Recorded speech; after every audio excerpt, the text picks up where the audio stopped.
Bonjour à tous et bienvenue sur notre chaîne YouTube, la chaîne de Ligne Droite. Je vous invite à vous abonner à cette chaîne, à aimer, à partager, à commenter ces vidéos. C'est très important pour notre référencement et c'est une manière de nous soutenir. Merci à vous tous. Et c'est donc un grand du cinéma, Jean-Luc Godard, qui est décédé à 91 ans, mardi, hier, à son domicile de Rolle, en Suisse, d'ailleurs par un suicide assisté, qui fait écho à notre deuxième sujet d'éclairage.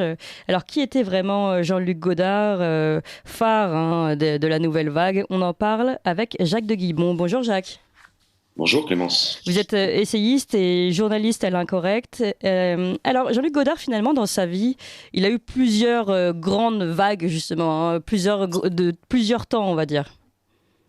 Oui, on peut séparer la vie de Jean-Luc Godard, enfin la vie de cinéma de Jean-Luc Godard en quatre périodes. En fait, c'est ce qu'on fait en général. C'est-à-dire qu'il commence avec la nouvelle vague, donc à la fin des années 50, cette période que tout le monde connaît un petit peu, mais avec Truffaut, Rohmer, Rivette, où il révolutionne à eux tous le cinéma mondial, pas que le cinéma français, avec une nouvelle manière de filmer, caméra au point, dans la rue, en étant eux-mêmes scénaristes et réalisateurs, en faisant jouer les acteurs d'une autre façon. Et donc ça, c'est la période vraiment cahier du cinéma, nouvelle vague, avec des grands films de Godard comme À bout de souffle ou Pierrot le fou, qui sont ceux qui l'ont vraiment imposé.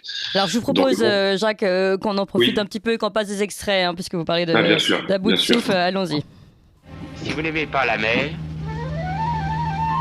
si vous n'aimez pas la montagne, si vous n'aimez pas la ville, allez vous faire foutre. Voilà, ça c'était À bout de souffle, un extrait d'À bout de souffle. Vous parliez d'À bout de souffle. Vous pourrez aussi, je crois qu'on a également Pierrot le fou, Franck. Pourquoi t'as l'air triste? Parce que tu me parles avec tes mots, que moi je te regarde avec tes sentiments. Et que toi on peut pas avoir de conversation. Jamais d'idées, toujours des sentiments. C'est pas vrai. Il y a des idées dans les sentiments.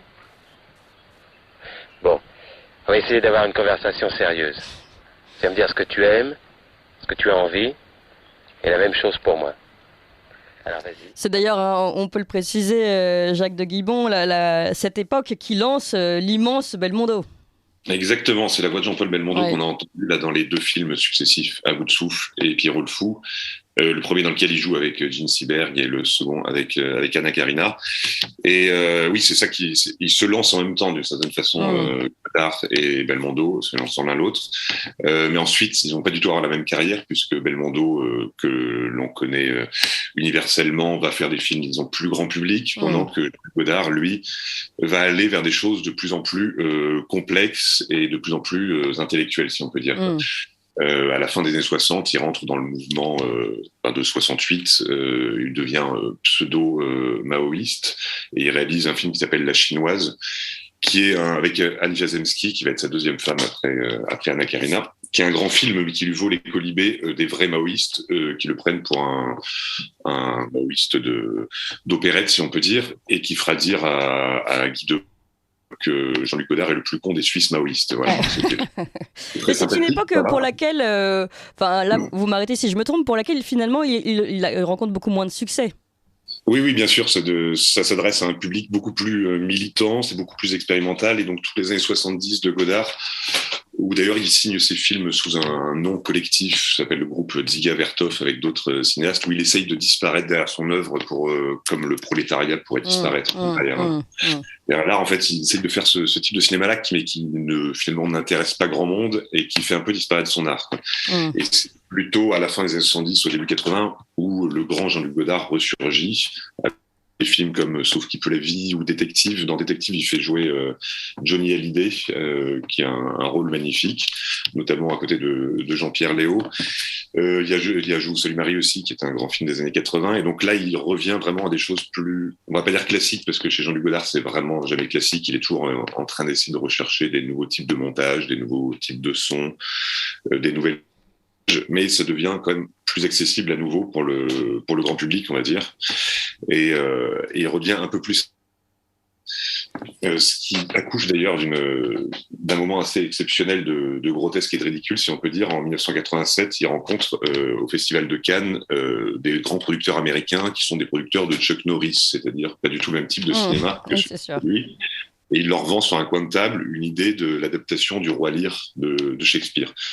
Il signe vraiment le contrat sur le coin de la table, sachant qu'il n'a jamais lu lui-même la pièce de Shakespeare, qu'il ne sait pas où est-ce qu'il va aller, et qu'il va demander à peu près tous les acteurs américains de l'époque, Woody Allen, Norman Mailer, même des acteurs qui sont déjà morts, ou Orson Welles qui est en train de mourir, s'ils peuvent jouer dans son film. Personne ne veut jouer. Il va même chercher Richard Nixon à la fin, l'ancien président des États-Unis, qui refuse évidemment. Mais comment vous l'expliquez ça, Jacques ?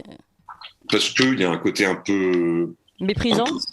Oui, un peu méprisant chez Jean-Luc Godard, qui aime bien se moquer du monde. Et là, je pense qu'il avait peut-être des envies de grandeur, mais aussi envie de se moquer du cinéma américain et de ces grands producteurs pleins d'argent. Et à la fin, il finit par filmer simplement un cheval dans son jardin en Suisse en ayant pris tout l'argent des producteurs américains. Donc, ce film ne sera diffusé que 30 ans après. Bref, ça fait un énorme scandale. Il y a chez lui... vous savez, ça a été écrit pas mal depuis sa mort. Sa dernière femme, Anne-Marie Méville, disait que sur sa tombe, il fallait écrire au contraire. C'est-à-dire que chaque fois que vous commencez une interview avec Jean-Luc Godard ou que vous lui dites quelque chose, il répond par au contraire et il part dans l'autre sens. Voilà.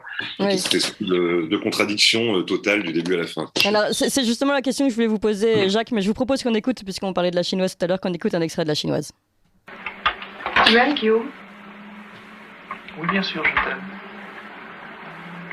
Parce que moi, j'ai bien réfléchi, je ne t'aime plus. Allez, qu'est-ce qui se passe, Véronique ? J'aime plus ton visage, j'aime plus tes yeux, j'aime plus ta bouche. J'aime plus la couleur de tes chandails, puis tu m'ennuies, tu peux pas savoir. Mais Véronique, qu'est-ce qui se passe ? Je ne t'aime plus. Mais je comprends pas.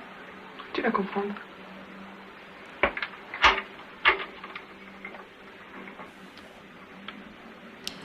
Véronique.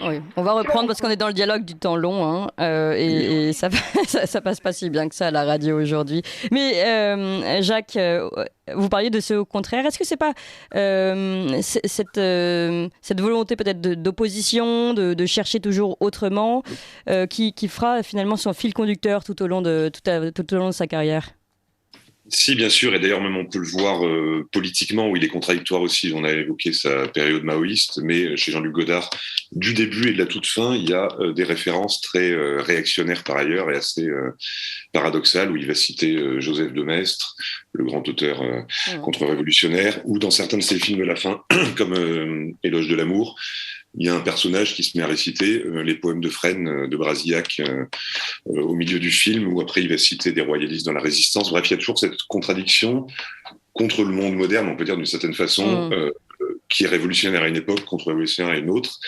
Et ça se voit dans ces personnages aussi. Quoi. Parce que là, on essaie d'entendre ce passage de la chinoise. C'est toujours « je t'aime, moi non plus ». C'est voilà cette... Peut-être aussi une difficulté dans le dialogue, finalement, homme-femme, on a l'impression à chaque fois dans ces films. Exactement, oui, c'est ce que j'allais dire. Et puis, ça s'est vu aussi dans sa vie, je pense, avec ses femmes, c'était toujours très compliqué. Il en a eu plusieurs qu'il a beaucoup aimé, puis beaucoup détesté, et réciproquement. Et oui, dans ces films, surtout des années 60, puis à nouveau des années 80, il y a toujours ce couple qui ne fonctionne pas. Qui se demande pourquoi ça fonctionne pas, qui se brise, qui se refait, et puis à la fin qui sait toujours pas pourquoi ça fonctionne pas. Mais voilà, donc c'est toujours, ça reste des relations qui pour lui sont obscures forcément et qu'on peut pas mettre au jour sinon par des images de cinéma, par des voix off ou des dialogues inattendus. Pour finir, et peut-être sur sa fin de vie, il a choisi d'avoir recours au suicide assisté légal en Suisse. Alors il faut dire qu'il était franco-suisse, hein, Jean-Luc Godard. Est-ce que c'est quelque chose qui vous surprend de la part de ce réalisateur ou pas, de vouloir décider de sa fin de vie ? Non, enfin, j'aurais pas pensé qu'il ferait ça, mais ça me surprend pas justement dans cette volonté de tout contrôler.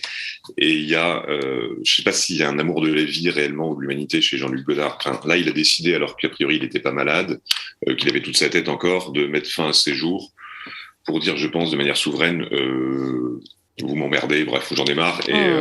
Mais c'est pas vraiment étonnant quand on voit son caractère à travers ses films et ses interviews. Eh bien, merci beaucoup Jacques de Guibon pour cet éclairage hommage à Jean-Luc Godard qui nous a quittés à 91 ans. Jacques de Guibon, vous êtes essayiste et journaliste à l'Incorrect. Et puis je vous propose qu'on se quitte